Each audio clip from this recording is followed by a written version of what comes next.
नीच और ऊंच की पहचान। महाराजा विक्रमादित्य प्रायः अपने देश की आंतरिक दशा जानने के लिए वेश बदलकर पैदल घूमने जाया करते थे। एक दिन घूमते घूमते एक नगर में पहुंचे। वहां का रास्ता उन्हें मालूम ना था।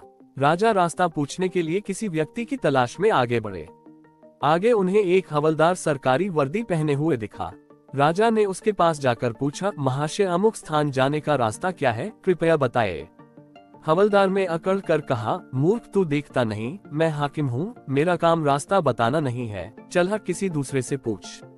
राजा ने नम्रता से पूछा, महोदय यदि सरकारी आदमी भी किसी यात्री को रास्ता बता दे तो कोई हर्ज तो नहीं है।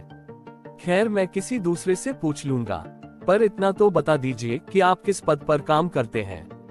हवलदार ने भौहें चढ़ाते हुए कहा, अंधा है, मेरी वर्दी को देखकर पहचानता नहीं कि मैं कौन हूँ। राजा ने कहा, शायद आप पुलिस के सिपाही हैं। उसने कहा, नहीं, उससे ऊंचा। तब क्या नायक हैं? नहीं, उससे भी ऊंचा। अच्छा तो आप हवलदार हैं। हवलदार ने कहा, अब तू जान गया कि मैं कौन हूँ, पर ये तो बता इतनी पूछताछ करने का तेरा क्या मतलब और तू कौन है? राजा ने कहा, मैं भी सरकारी आदमी हूँ। सिपाही की ऐंठ कुछ कम हुई। उसने पूछा, क्या तुम नायक हो? राजा ने कहा, नहीं, उससे ऊंचा। तब क्या आप हवलदार हैं? नहीं, उससे भी ऊंचा। तो क्या दरोगा है? उससे भी ऊंचा। हवलदार ने कहा, तो क्या आप कप्तान हैं? राजा ने कहा, नहीं, उससे भी ऊंचा। सूबेदार जी हैं? नहीं, उससे भी ऊंचा। अब तो हवलदार घबराने लगा। उसने पूछा, तब आप मंत्री जी हैं? राजा ने कहा, भाई बस एक सीढ़ी और बाकी रह गई है। सिपाही ने गौर से देखा तो शादी पोशाक में महाराजा विक्रमादित्य सामने खड़े हैं। हवलदार के होश उड़ गए। वह गिड़गिड़ाता हुआ राजा के पांव पर गिर पड़ा और बड़ी दीनता से अपने अपराध की माफी मांगने लगा।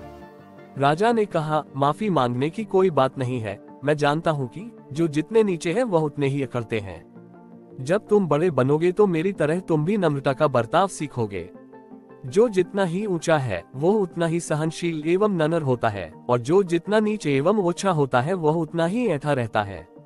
इसीलिए कहा गया है, विद्या विवादाय धनम मदाय शक्ति परेशान परिपीड़नाय खलस्य साधोर विपरीत में तत् ज्ञानय दानाय च रक्षणाय। अर्थात दुष्ट व्यक्ति के पास विद्या हो तो वह विवाद करता है, धन हो तो घमंड करता है, और यदि शक्ति हो तो दूसरों को परेशान करता है। वहीं साधु प्रकृति का व्यक्ति विद्या ज्ञान देने में, धन दान देने में और शक्ति दूसरों की रक्षा करने में खर्च करता है।